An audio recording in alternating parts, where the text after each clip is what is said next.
High বন্ধুরা, তোমরা সবাই কেমন আছো? আশা করি ভালো আছো। তো দেখো, আজকে আমার মা রান্না করবে। আজকে রান্না হবে ভেন্ডি আলু দিয়ে চিংড়ি মাছের চচ্চড়ি। তো ফার্স্টে কড়াইতে তেল দিয়ে দিল।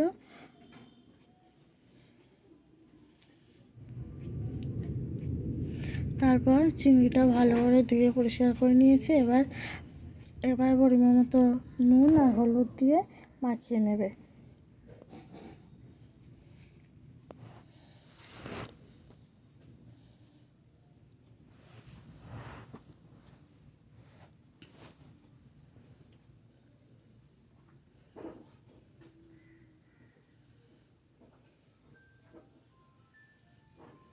তো কড়াই গরম হয়ে গেছে, তেলটা।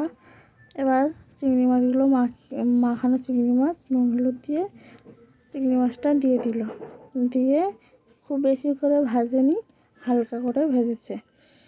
খুব বেশি ভাজলে চিংড়ি মাছটা শক্ত হয়ে যাবে।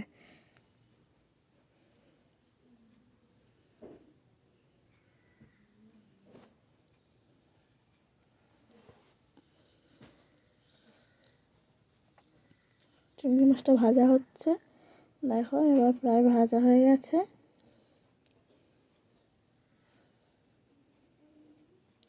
তো দেখো চিংড়ি মাছটা ভাজা হয়ে গেছে, এবার মা নামিয়ে নেবে।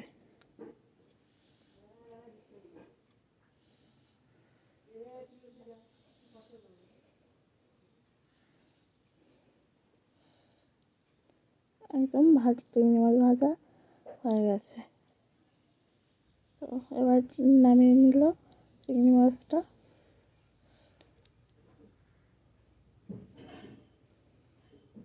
চিংড়ি মাছ নামানো হয়ে গেছে। এবার ওই কড়াইতেই দিয়ে দিল সর্ষের তেল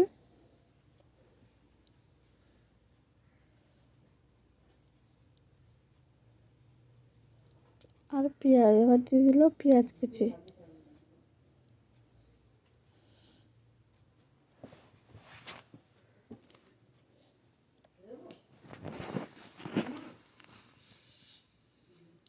পেঁয়াজ কুচিটা দিয়ে একটু হালকা করে ভাজা করে নিল।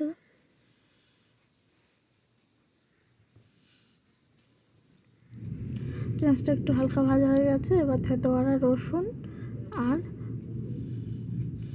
দিয়ে ভালো করে ভাজা করে নেবে। ভাজা হয়ে গেছে। এবার দিয়ে দিল টমেটো কুচি আর কাঁচা লঙ্কা কুচি।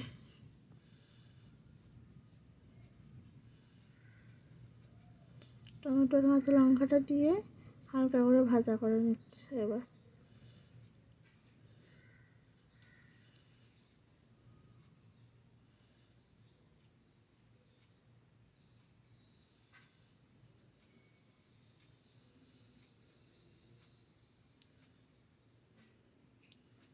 টমেটো আর পেঁয়াজ ভালো করে ভাজা হচ্ছে। এখন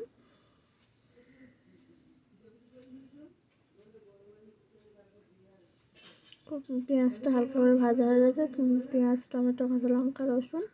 এবার দিয়ে দিল আগে থেকে কেটে ধুয়ে রাখা আলুটা দিয়ে একটু ভাজা করে নিয়েছে। নিয়ে এবার দিয়ে দিচ্ছে স্বাদ মতো লবণ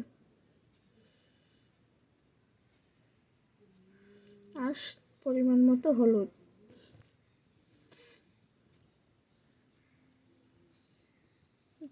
ওটা দিয়ে নুন হলুদ দিয়ে আলুটা একটু ভালো করে ভেজে নিয়েছে। নিয়ে এবার দিয়ে দিল আগে থেকে ধুয়ে কেটে রাখা ভেন্ডিটা।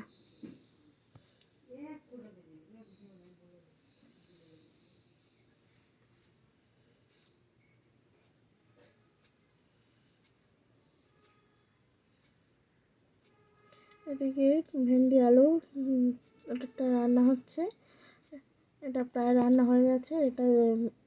এটাতে জল দেওয়া হবে না, তাই আগে থেকে চিংড়িটা দিয়ে দিল। এবার চিংড়ি দিয়ে ভালো করে আস্তে সিমে দিয়ে রান্না করতে হবে। সিমে দিতে হবে আর ঢাকা দিতে হবে। দিয়ে রান্না করতে হবে ততক্ষণ না সবজিগুলো ভালো করে সিদ্ধ হচ্ছে।